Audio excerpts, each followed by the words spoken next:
Hello and welcome to Theology Unleashed. I'm Regina, and this is the channel where Eastern theology meets Western skepticism.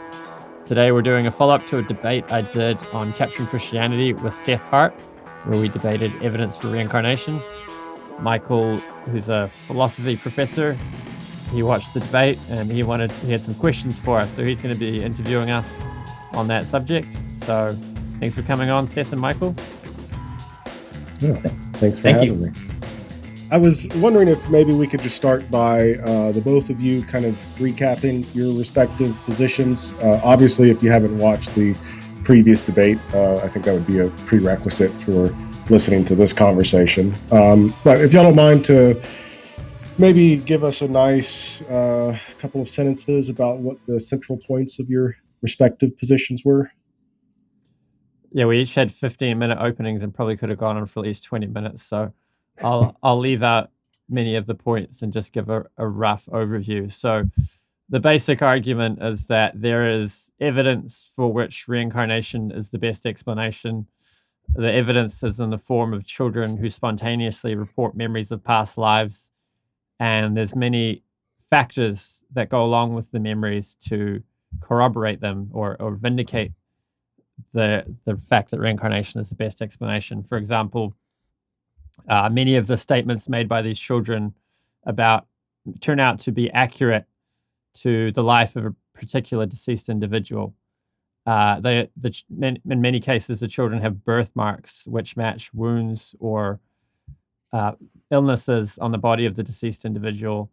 And there's also many cases where the children have behaviors or emotions which match what we would expect as a continuation of the previous personality. So the combination of all these factors makes reincarnation a pretty compelling explanation for this phenomenon. It gets really interesting when you look at some specific cases where the statements made by these children are very specific. Like one child was able to locate where a gold coin had been hidden by the previous personality.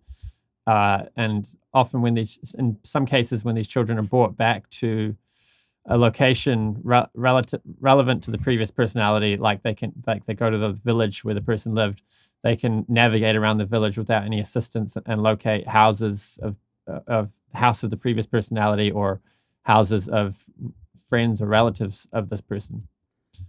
I'll leave it there for an introduction.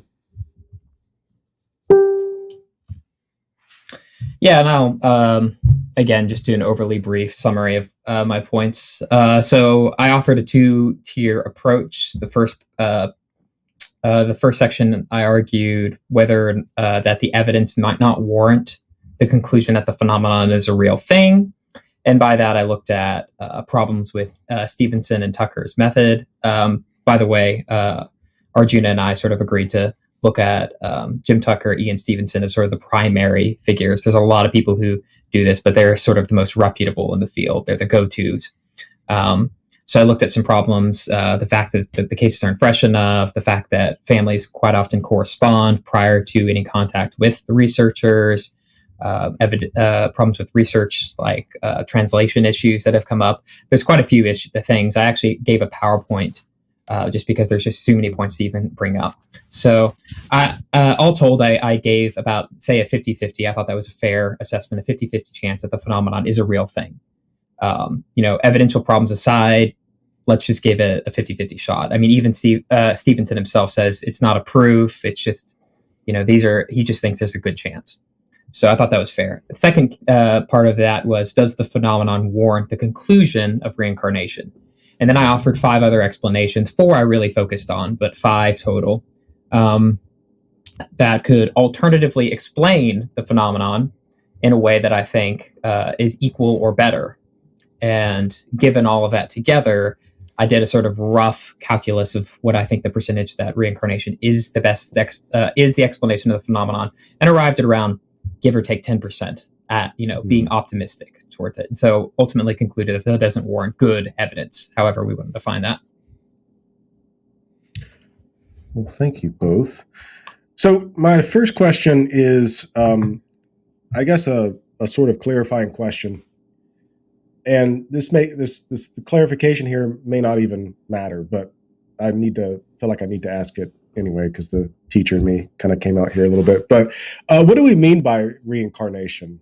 And so for those maybe not familiar with Eastern traditions, would it matter if we had maybe slightly different understandings of what reincarnation meant? Well, what is it? I was listening to a commentary made on it by Robert Almeida, and he used the term reincarnation. No, what did he call it? The simple view of reincarnation, but you could say reincarnation simpliciter, perhaps. The technical term that's used in the literature is metempsychosis.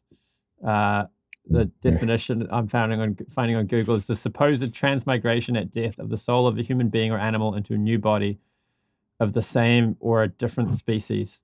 So with reincarnation, I think you do have to have a different conception of the soul. The metaphysics of the soul would be a little bit different than on many Christian views, because on some Christian views, Seth can correct me if I'm misrepresenting this, the soul is kind of like the essence of the body, and the soul and the body have a relationship, which, I mean, the soul can exist separate from the body, but for the full expression of the person, the body is also there.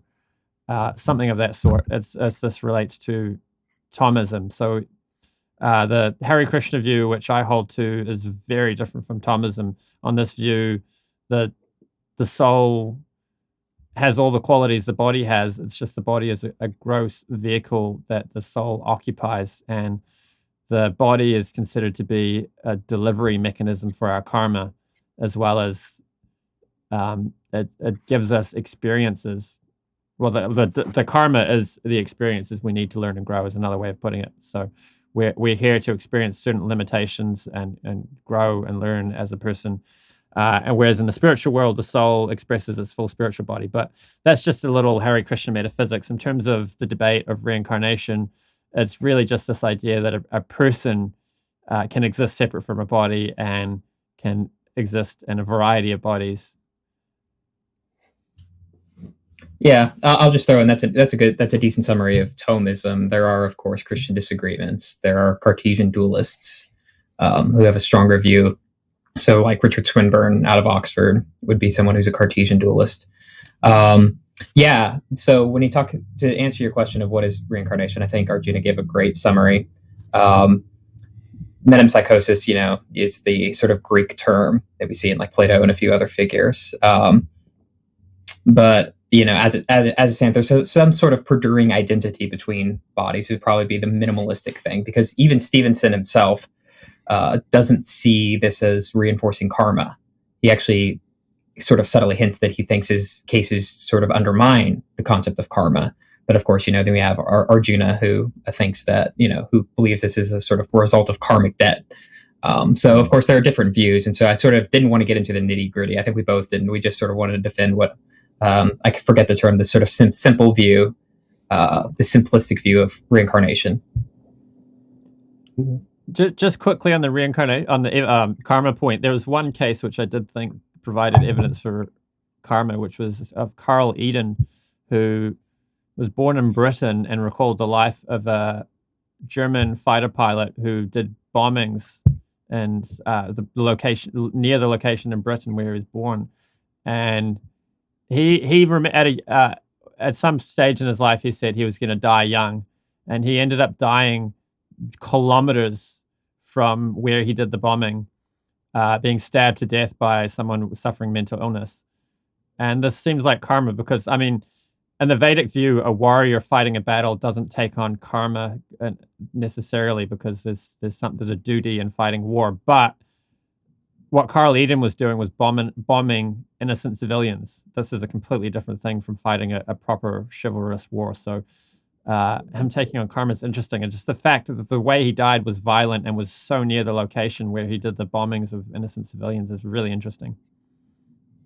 But we don't have to talk about that. I just thought it was weird. Yeah, I was going to say, this is going to start a whole new debate. Well, I'm glad you brought it up, because that's kind of one of the angles that I was getting at from asking the question, like, what is reincarnation? Like, is this evidence of reincarnation, just loosely speaking, or is it supporting a particular understanding of reincarnation? That's because anyway, that's why I was asking that clarifying question. So Arjuna, you believe that it would support a particular kind of reincarnation? Well, I don't know how specific you'd get and what other views of reincarnation there are to rule out. I mean, that's the only case I'm aware of where you can necessarily make a case for karma. I think when the researchers say that it doesn't support reincarnation, they have a really simplistic understanding of karma. They have a really simplistic understanding of what karma is. They think it's sort of like a tit for tat thing, whereas the understanding of karma I get from the Vaishnava tradition that I follow is there's a lot more nuance, that karma is this complicated web and we can't understand what reactions we're getting to things from the past, and we've got mountains of karma, and karma isn't a tit for tat thing either. It's meant for us to grow and learn, so that the reaction we get is a reaction to a mentality we had at the time of that action, and that mentality is still with us now. That's why we can still get the karma. So when someone turns their life to God, the karma doesn't apply to them in the same way anymore, and they'll only get reactions which are for a mentality they still have. Yeah, I would say that I mean, Stevenson and Tucker don't try to argue for any sort of particular view of reincarnation, unless they be sort of post hoc rationalizing or post hoc, theologically importing ideas of karma as an interpretive framework, right? Well, this person reincarnated as a person of a lesser status. Let's find out what this person did in the past that could have warranted that, So I think they quite wisely just take reincarnation in a much simpler view and don't really import karmic debt into the equation. So speaking of Stevenson and Tucker, most of the evidence that you presented, Arjuna, was from the research that was done. Were they working as a team? Was there a group of individuals that was collecting this data? I guess that part doesn't really matter too much. But most of your evidence that you presented came from the research that was conducted by these two people. Is there any other sort of evidence for reincarnation that you can think of, or is it primarily relying upon these studies that were done? So they did have teams. There's other personalities that helped them. There's very few people who take much of an interest in this, and of the people who find it interesting, there's even less of them that have the resources to spend time on it because there's not much funding for this kind of thing.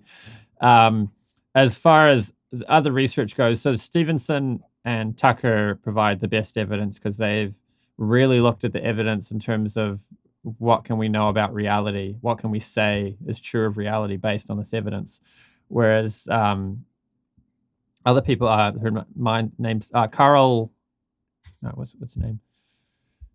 Someone Bowman. Her name's slipping my mind at the moment. She's done a lot of work, but her focus was on offering psychological benefit to these children. She wasn't interested in metaphysical claims. She's just interested in these children are suffering because of these memories. It's disturbing their lives. They have some trauma, the nightmares, the trouble sleeping.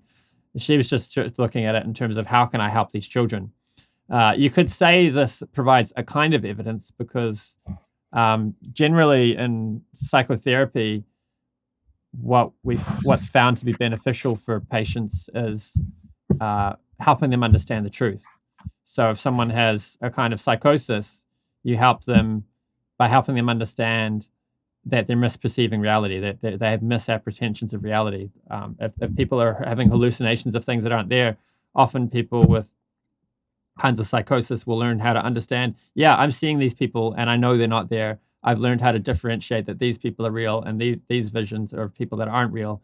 And by coming to this awareness of their mental perceptions, they improve their quality of life. Whereas with the children who report memories of past lives, they're psychologically benefited by telling them it's real, by saying, yes, you live that life now, but now you're in a different body and you have a different mummy and a different daddy. And your last body was destroyed by a bus, but this is a different body. And then they're able to release their trauma and their phobia of buses, for example, goes away. Seth's going to have something to say now. Yeah, I think there are a few others. Helen Wambach would be one researcher. Mark Gober has a recent book called The Into Upside Down Thinking. I think it was his book that has pretty good summary of some of the modern day evidence. So for anyone looking for sort of very recent sort of overview, I'd recommend those books. Carol Bowman's the name I was looking for. She's the one who's worked with children a lot for trying to help them. Carol Bowman. Yeah. What I will say is I think they very wisely stuck to children. I think Stevenson, when he first started it, gave really good rationale for that. And I think Tucker, who's basically picked up in his footsteps since he's passed away, has wisely stuck to that. And it's just because psychologically, if you have, say, me, if I start remembering a past life, you could never rule out the fact that I could have garnered that information in some other way. And that there's cryptomnesia is a real thing. And so the problem is no matter what I know and how I know it, cryptomnesia just this forgetting that I learned this in some other way always just seems to be a simpler explanation than something quite a little bit more extravagant. At least it's not going to be convincing for a scientific audience. So I think they very wisely stuck to children who are far less likely to pick this information up in that sort of manner. I will also say that I don't think psychological benefit is a marker of truth. So, but we can have a discussion on that if we want. That's a whole debate of its own.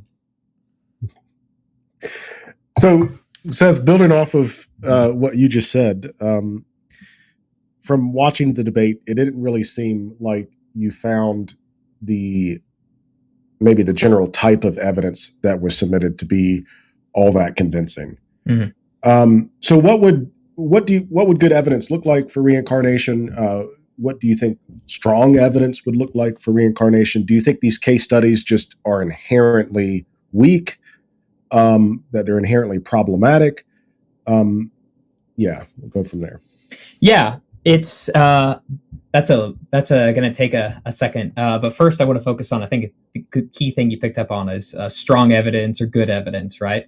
Because originally when I talked to Cameron, I said, I really do not want this to be called, is there evidence for reincarnation? Because I knew Arjuna and I were going to butt heads on what does it mean by evidence. And I didn't think that was going to be quite as interesting, because what really we wanted to know is there good enough evidence that it should convince us or warrant it, right? So for me, good evidence is something I thought we could maybe talk about in the debate. But for me, good evidence would be reincarnation is more likely the explanation of a real phenomenon than not. So something like over 50%, that would be something that's sort of like a neutral observer would opt for this as the most likely explanation. That to me would be a sort of loose definition. Of course, that's subjective. We can debate that.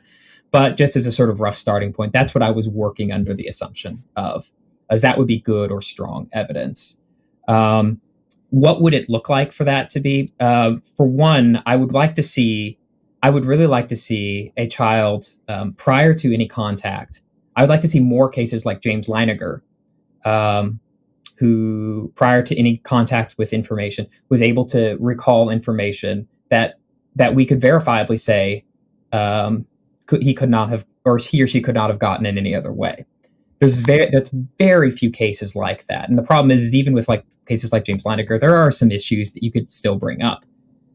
So there's one. I would like to see that as a more ubiquitous phenomenon. I want to see more documented cases like that, because if there's, with billions of kids out there, even if there's a 1 in a billion chance that a kid will get something right, well, that eventually will happen. So the rarity of that in and of itself is that it doesn't exactly speak towards it, because there's just such even if it's extremely improbable, we've multiplied the cases so much that occasionally you're going to get these weird, odd hits. And of course, they're going to become big sensations.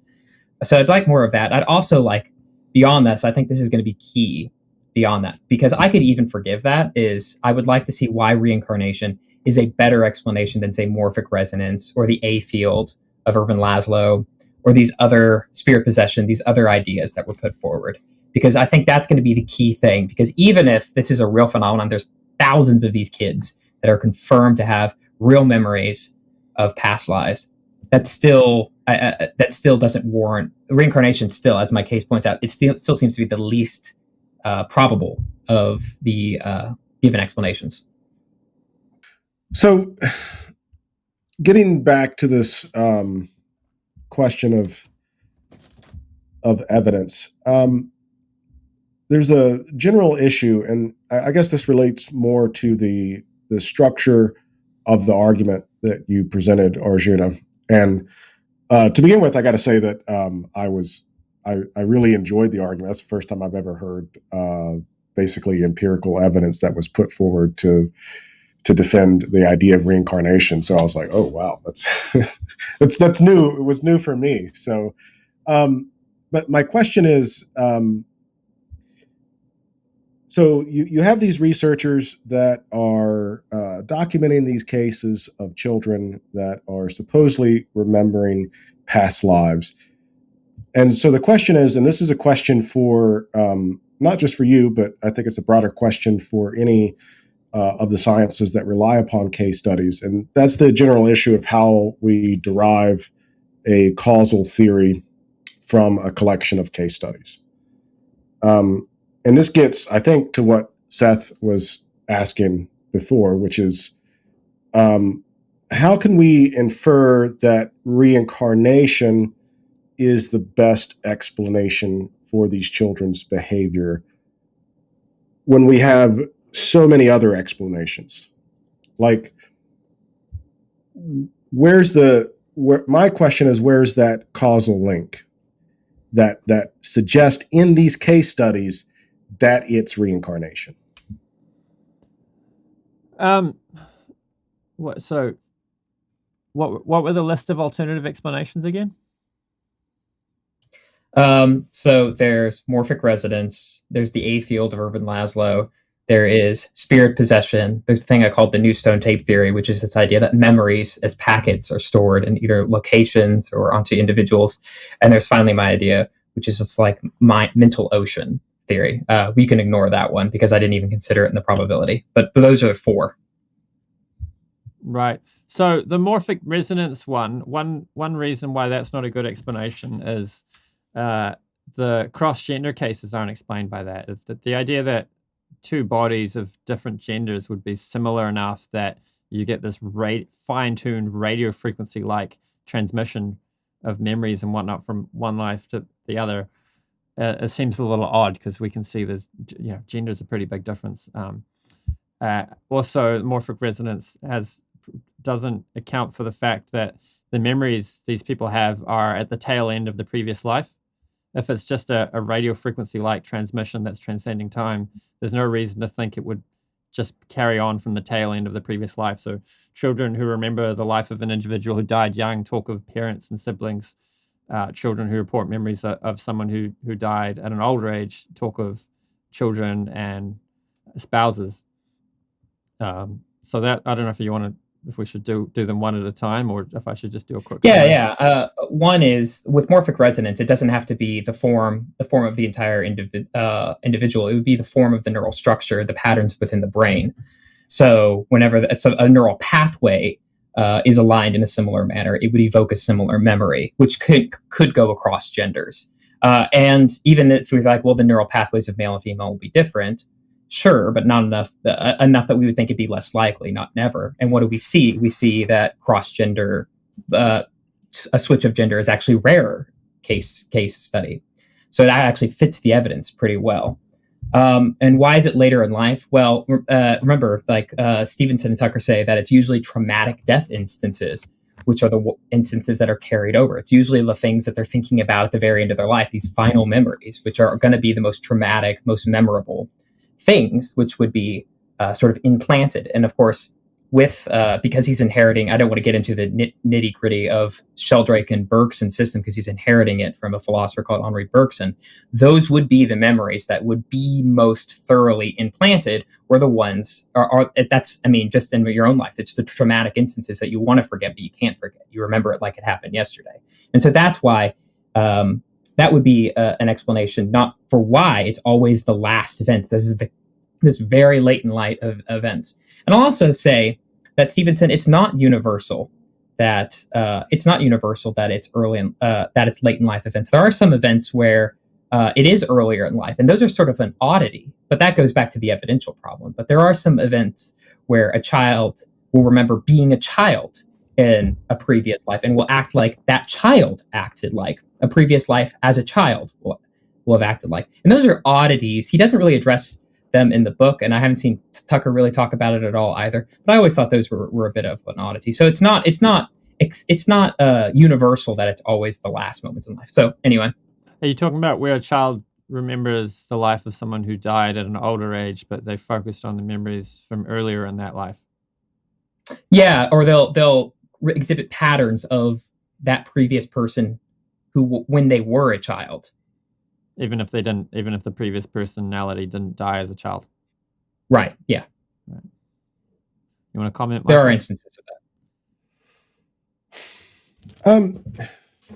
So I guess my question, and this is following Seth's line of reasoning here. I just want to take it in a different direction. Like, you open up a psychology journal and you look at case studies related to whatever, depression, schizophrenia, PTSD, take your pick. I mean, case studies are used quite frequently to detail what the experience of these mental illnesses / disorders are.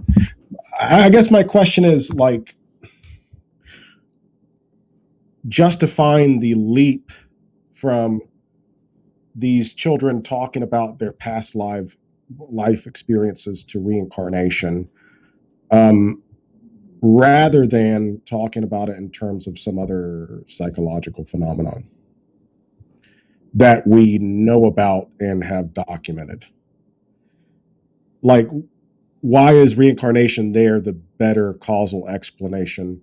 Why wouldn't it be, I don't even know what it would be, so I'm not going to say it, but why not, early childhood trauma or something like that? Well, these children are not traumatized. The trauma that these children display effects of didn't happen in this lifetime, so that isn't a plausible explanation. But I gave a few arguments why it's the best explanation, which are basically that it explains the totality of the phenomenon. Whereas the alternative explanations, you've got to appeal to different explanations for different pieces of the data. Whereas with reincarnation, you've got one overarching explanation which accounts for a large amount of data. For example, there's patterns in the data which match what we'd expect of reincarnation with a case, like in parts of the world where there's higher birth rates, times between lives are shorter. And places like America, where there's lower birth rates, times between lives are longer. This would seem to tie in with the fact that there's only so many opportunities to take birth when there's a lower birth rate. And also the data matches onto what we would the rates of violent deaths. So 70% of the children who report memories of violent deaths report the death of a male personality. And 70% of violent deaths in America in a 5-year period when the data was analyzed were males.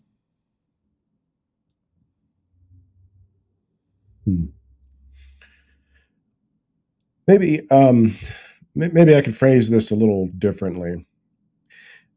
I guess where the issue is for me, and maybe it's showing my philosophical cards a little bit, but you're moving from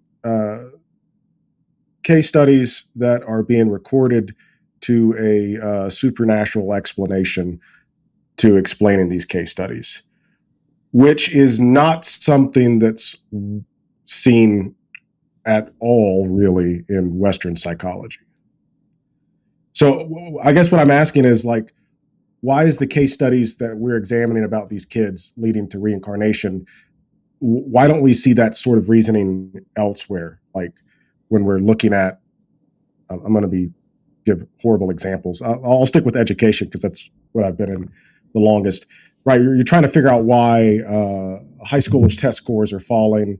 There's a couple of suggestions. Maybe it's early school start times. Maybe it's them not eating lunch early enough. But it's never like, oh, well, there's a and this is a stupid example, but well, there's a ghost in the chemistry building and that's causing stress on the high schoolers. I don't know if any of that made sense, but I guess why are these case studies specifically leading credence to a supernatural explanation? And why don't we see that in other areas of investigation? I don't see why we should have a particular bias against any metaphysical view. Like this bias we have in society for physicalism and naturalism, I don't see how it's justified. I mean, the typical, Humean answer is, we based on observation, and we generally find natural causes for natural events. But I don't think that justifies an extrapolation into a bias. Like we have exactly a sample of one in terms of reality. So if we want to make metaphysical assumptions about whether God does or does not exist, or whether reincarnation is or isn't the case, we can't do that based on induction, because we're simply just making an assumption. With regard to other explanations for other things, so there is other forms of evidence that do make a case for supernatural things. For example, there's NDEs where, in one case, a heart attack victim was able to describe the location of a quarter and even say the year of the quarter. It was on top of a cardiac monitor. Somebody went and located it. Another person, during their heart attack, located a shoe on the outside of the building. And they described the shoe how you would see it if you were floating outside the building. If you're standing inside the building, or can't remember the details, but if you were to see it from somewhere in the building, you would have seen a different side of the shoe from what this person described. Then we have evidence from mediumship where I think they call it triple blind, where they create two reports. So two different mediums are given. Oh yeah, two different mediums. One's given a dummy name and one gives the actual name. So that the person who's the sitter, who's given the name of a deceased person, they receive two reports. And the people who gave them the reports don't know who they're doing the sitting for. And they don't know who's got the dummy name. The person receiving the report doesn't know which one's the actual report. When they look at the reports, they get over a 60% accuracy of guessing which one's actually about the previous, the deceased individual who's relevant to them. And then there's various other lines of evidence which make a case for the supernatural being a feature of our reality. And then in terms of, so one of Dr. Ian Stevenson's books was called A Possible Etiology for Birthmarks, or at least that was somewhere in the title. And so we don't have an explanation for a cause of birthmarks. Reincarnation provides an explanation. We don't have an explanation for the wide diversity in personality types and that we find in children. Reincarnation provides an explanation. I think that I'll leave it there. Yeah, and if I could throw something in to try to get at your question, I think your question gets more at a problem I think Arjun and I share with science rather than it does with a sort of any sort of inherent difficulties with paranormal explanations. I like the term paranormal; it sounds creepier, and also I have a problem with the term supernatural. I think. Okay. Yeah. Well, yeah. I still use it, but I get that. But in this case, I like paranormal, and I just think that shows a bit of scientific presuppositions on what is allowable as scientific evidence. So even though I hit at some of the methodological problems, I'm not against, in theory, reincarnation being a scientific explanation. It makes predictable. Like kids who would remember. That is something that it would predict, at least on certain ideas of it. So I'm not against it in theory. The problem I had, especially that second half of my argument with the other explanations, is that's about all it predicts. Whereas these other explanations quite often are simpler and they predict other things, which also happen to be the case. So I think that's an inherent problem with the hypothesis itself, not a problem with, say, paranormal explanations writ large, if that makes sense. Yeah, I think paranormal is probably a better word there, because parapsychology is already a thing. So building off of that, let's go further down the paranormal / parapsychology route, because one of the things that's interesting to me about this discussion is kind of what it opens up. And what I mean by that is, so if we're going to say that there are these case studies which suggest that reincarnation is true, for lack of a better word, change that out for whatever you want to, is a good explanation for the phenomenon, right? Then to me, this would seem to suggest that there are other things which kind of reincarnation is predicated on that would also have to be empirically observed. Because most of the evidence that you presented, Arjuna, you're presenting it as in this evidence is common and open to everyone to look at. It's testable. We can make even predictable claims, like if reincarnation is true, then this is what we ought to be seeing. And that opens up questions about other seemingly metaphysical entities that might fall within the scope / realm of parapsychology. The big thing I'm thinking of here is the soul, right? So if we accept reincarnation as a good explanation for this, does that, well, I guess we could start with, does that necessarily entail the existence of the soul? If so, can we subject the soul to the same sort of empirical scrutiny that we're subjecting reincarnation? I would push back on the idea that you need evidence for other features of the theory in order to call the theory a good explanation. Robert Almeida pushed back on this objection. I can't remember the exact way it was formulated, where he was pushing back on it. I think he was responding to Paul Edwards. And the basic idea, our counter argument is that, so reincarnation, we can say, is evidence for a soul. And if you're going to say, before you can have evidence for soul in the form of reincarnation, you need to have evidence for the soul, you're simply begging the question, because the evidence of reincarnation is precisely the evidence for the soul, which would give justification to the hypothesis. I might throw something in here. I think, yeah, we are reasoning from effect to cause. For any medievals out there, it's a quia.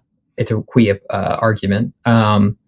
An effect to cause, which we do all the time in science. For instance, we've never directly observed a dinosaur. We've never even seen dinosaur bones. What we do have is the effects of dinosaurs: footprints, dung, and of course fossils. But of course, those fossils are rocks that just correspond to what the bones would look like. So, yeah, I think it's pretty common within science. What I do like this objection, because it does get at something I did point out, which was when I talked about explanations being simpler.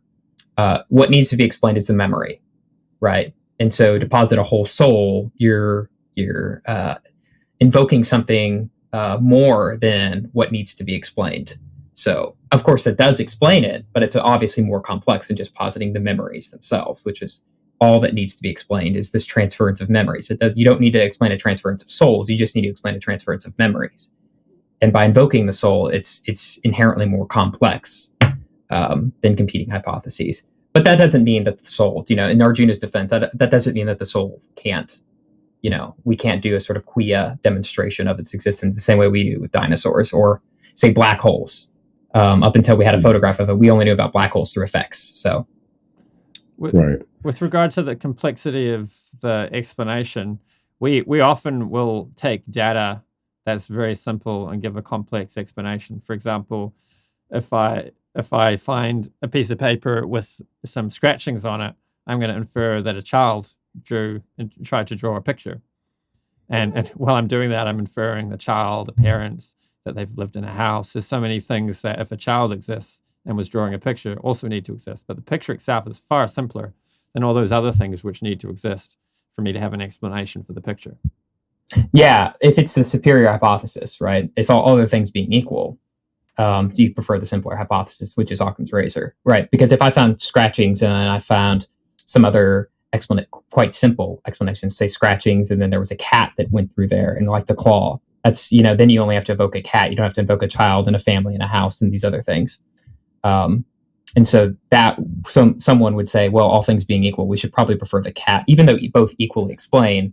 The cat's simpler. No, that was a great explanation. Yeah. So, and maybe I phrased this wrong. Part of what I'm trying to get at here is not necessarily. Arjuna, I get what you're saying, that through evidence of reincarnation, you're also providing evidence for the soul. You don't not necessarily asking for evidence of the soul per se. I guess what I'm trying to get at is, if we accept reincarnation as the best explanation, what do we also have to accept, I guess?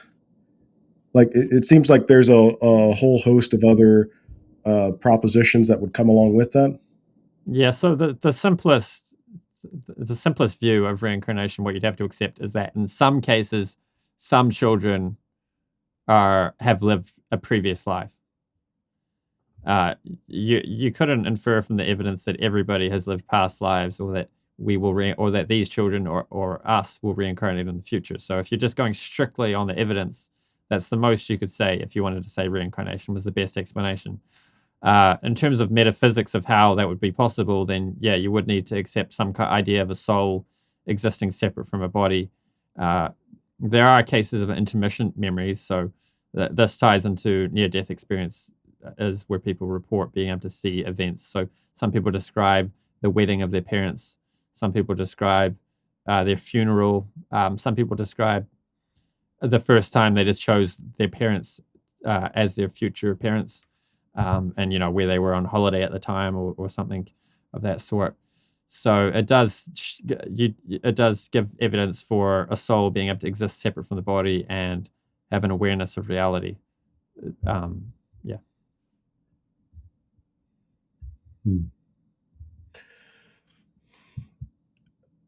Seth, you want to add anything to that before I try to ask the next part of this? We talked quite a bit about between life memories, intermission periods in the debate. So I can just reference that to that. I thought we had a good back and forth on that. So I guess what you're saying is kind of like there's an issue with positing a soul, right? In which case, let me know if this is similar to what you're saying. There's an issue with positing a soul, which is a soul is when we have memories being transferred life to life to life to life, right? So explanation is this higher soul, which sort of endures through these lives, right? But when we do that, we're positing a lot of other additional things in addition to the memories.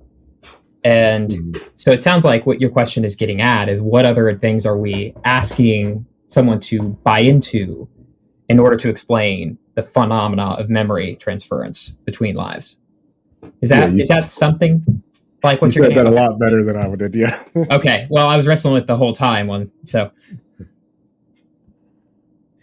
And yes, so that's exactly right. And one of the things I had in mind with respect to this was this idea of memory and how memory processes work. Like,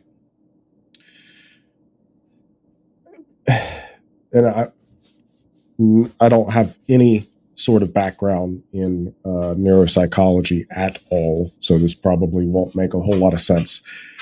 But, okay, so if memory is able to be passed from, or if the soul is able to contain memory, and memory is able to survive bodily death, shouldn't we see some sort of, and maybe not, and maybe this is just a dumb question, but shouldn't we see this at work in our understanding of memory systems of the brain? Well, we don't have an explanation for how memory works. We know how memory can be impaired, but nobody actually, there's no scientific explanation of how memory actually occurs. Well, we can see the different parts of the brain that certain types of memory are stored in, and if certain parts of the brain are damaged, it affects certain types of memory. Yeah, kind of. So there's a weird thing in memory studies, which is if you damage one part of the brain, if you take a creature and you see these sort of neurons firing for a certain memory, this is way oversimplified. Well, let's say you impair that part of the brain and then have them remember the same thing. Well, it pops up in another part of the brain. So there's one quote that I'm paraphrasing from a scientist who basically said, memory oddly seems to be stored everywhere and nowhere. Which I thought was quite interesting, because then we see the aspects of memory can be found in plants, can be found in slime molds, but not slime mold as individual slime mold, but like the entire units, like of colonies of slime molds somehow collectively have a memory. And then we even like amoebas. I've seen studies that say amoebas have an aspect of memory. Of course, they're so small that they obviously don't have neurons. They're single-celled organisms. So memory is a weird thing. And so, yeah, I'm actually quite suspicious of ever finding a completely neurological explanation of memory, because then it would seem there are two types of memory. Ones for creatures that don't have neurons and the ones for creatures that do have neurons. And I think memory is going to be something more fundamental even than that. So there's kind of a ontological gap here with respect to how the brain works that might leave open the possibility for some of these more paranormal claims.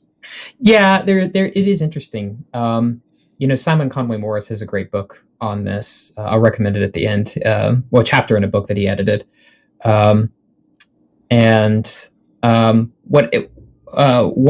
Whatever explanation it is, it's not going to be the sort of mundane, well, it's a storage of like, this is how we normally think of memory. It's like it's stored in a little compartment in this part of my brain, right? And then later I go in and retrieve it. There's a sort of logical issue with that, as a philosopher, you'll probably appreciate this, which is, how do I remember where I stored it? Well, I seem to need another memory to store it here. Well, how do I remember where I stored that? Well, I need another one right here, an infinite. So it seems like the storage theory of memory, in order to have one memory, I need to have an infinite number of memories. So so there's something sort of logically problematic when we get into how we kind of think we understand memory. So something different has to be going on. Does that same? And so I do. Go ahead. Does that same logic problem apply to computers? How do they remember where they stored the information? Do they have a memory of where they stored the information? I'm not a computer scientist. I'm a little scared to answer this. But normally, my explanation of how computers do things and how they don't explain consciousness and so on is that what computers actually do is execute cascades of actions. So they match inputs with outputs, and they have various data stored inside of them in order to do that. But the idea that a computer is accessing information, all it's really doing is executing a cascade of actions, which it's been programmed to do, and the data that it has stored inside of it affects the cascade of actions and the outputs that it does. Oh, my camera got cut off. Can y'all still hear me? Yeah. Okay, sorry about that. Well, that's all the questions I really had. I don't know if y'all had anything else y'all would like to discuss. We'll have a mudslinging contest now where we continue the debate. It's Christmas. We got to be nice to each other. Michael, does that make sense, though, the whole memory thing? I think these were awesome questions, and I appreciate you coming at us with them. I think you hit on a lot of the most important issues. No, it did make sense. I definitely would like to do a different discussion in the future. I think that a lot of the space that a lot of my questions are coming from is because of my particular view of scientific methodology. And I think there's an interesting conversation to be had there for sure. But how y'all presented it, yeah, it does make sense. Can I ask you, would you classify yourself as a sort of quasi-Kuhnian, or where would you be? Ooh. Is your camera coming back? I'm working on it. I don't know. I just decided to stop working. That's a shame. Not that you're missing much by not looking at me anyway. So, so yeah, Seth, this is 100% unrelated to the reincarnation debate, but, well, you'd related it. You said it, you're coming at us from that. So that's why I asked. Yeah. So, I really like, I think that science, like every other form of knowledge, is historically based and historically dependent and understood within its historical contexts and consequences and stuff like that. So I'm a Kuhnian in that regard. There's also a fantastic French philosopher, Alexander Corre, who developed a lot of the ideas that Kuhn had before Kuhn had them. So I feel like I need to shout him out to get more respect put on his name. Yeah. So, but I think that what's happened over time with science, I don't think that science has always been. There's not to get too bogged down in all of this, but intrinsic naturalism is one of the ideas that science is inherently committed to naturalistic explanations, and so that's where my objection to Arjuna appealing to paranormal / supernatural claims, that's kind of where that was coming from. But historically, I don't think that's always been the case, and I don't necessarily think that it has to always be the case. So I would say that, yes, I'm a Kuhnian in that regard, but I'm also a provisional naturalist in the sense that I think that is nowadays the case with respect to how science studies / investigates phenomena. A lot of jargon there, and I'm sorry for that. But hey, we've had David Bentley Hart and Graham Mompey on the channel, so. All right, no, I was just curious. So perhaps science needs a paradigm shift. I actually just taught a class on the philosophy of the paranormal, and we looked at some of this, and I love to have conversations like that. Yeah, more than happy to do that anytime. Awesome. Yeah, my family's actually messaging me right now asking me why I'm not at Christmas. So it's probably a good time for me to head out. But thank you, Michael. Thank you, Arjuna. Sweet. Yeah, thanks for that. That was fun. I appreciate it. Thank you both. Yeah, take care. Cool. Thanks. Hare Krishna.